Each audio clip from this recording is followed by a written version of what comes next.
Саламатсыңар балдар.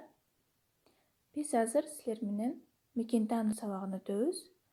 Бул сабакта Ош Кыргызстандын байыркы шаары, Ош облусу деген тема менен таанышып, ал боюнча маалымат алабыз.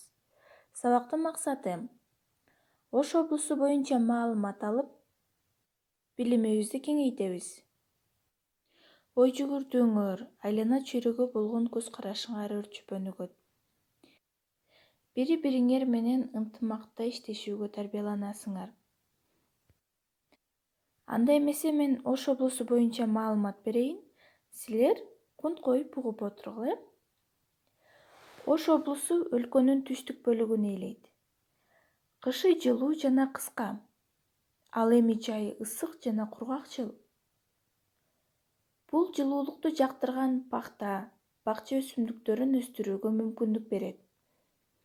Ошондуктан Ош облусунун базарларында жашылчалар жана мөмө жемиштер, анар, курма, алма, жаңгак, жүзүм, мисте, өрүк жана башка көптөгөн мөмө жемиштер болот.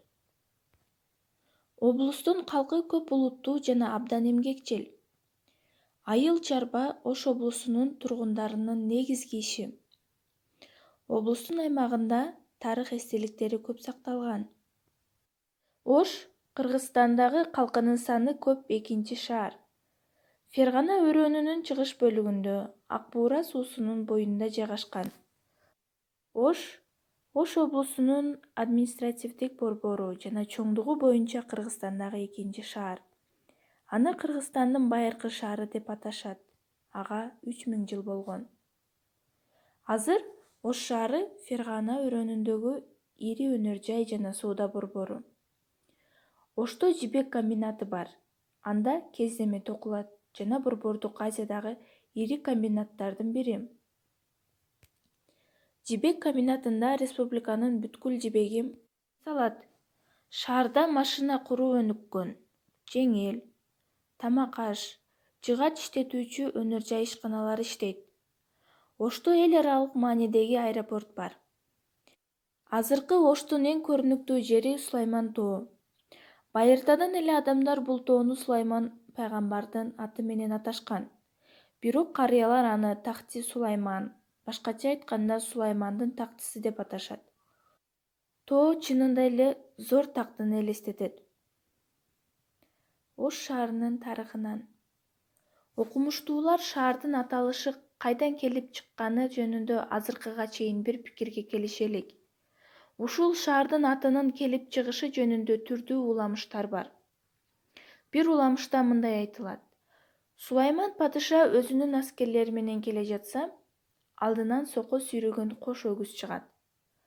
Өгүздөр тоого жеткенде ал «хош» дейт. Мына ушундан шаардын аталышы келип чыккан деп айтылат. Байыркы Оштон дээрлик эч нерсе сакталып калган эмес. Археологдордун маалыматы боюнча байыркы мезгилде Ош чеп дубал менен курчалган.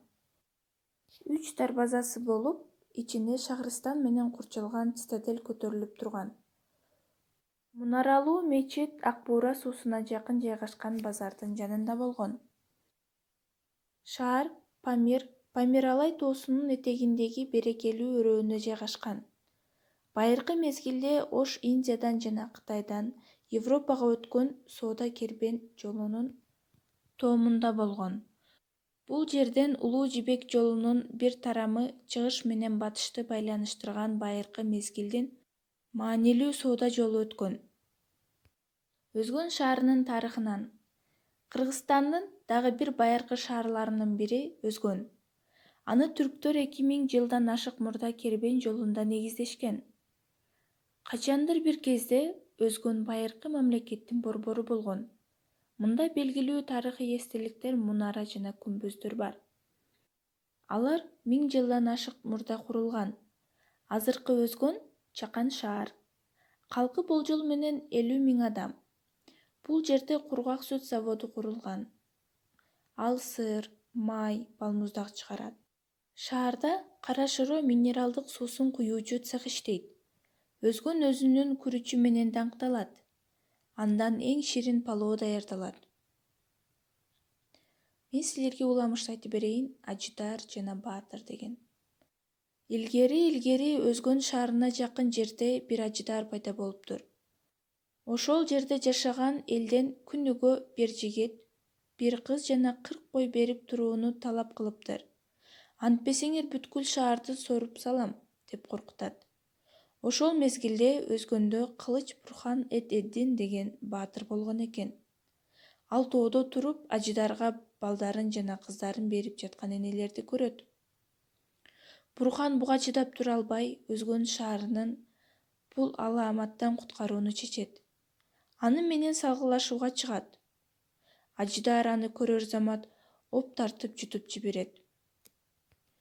Бирок Бурхан Эддин эки колуна тең кылыч кармап алган болот. Ажыдаардын ичине киргенде анын курсагын жарып, сыртка чыгат да Ажыдаарды экиге бөлө чабат. Бирок Ажыдаардын уусу Баатырдын денесине сиңип калат. Аны жууш үчүн 6 чака төөнүн сүтүн сурайт. Ага 3 чака гана сүт табылат. Башка таппай коюшат. Денесиндеги ууну кетирүүгө 3 чака сүт аздык кылат да Баатыр каза болот. Өзгөндүктөр Баатырдын өлүмүнө өтө кайгырышат жана эрдигине ыраазы болушуп, анын элесин бийик аскага чегишет. Ал жер мазарга айланат. Азыр Өзгөнгө келгендер анын элесин көрүшөт жана Бурхан Эддиндин эрдигине сыймыктанышат. Элде аны Өзгөн Баатыр деп аташат. Тапшырма: төмөндөгү суроолорго жооп бергиле.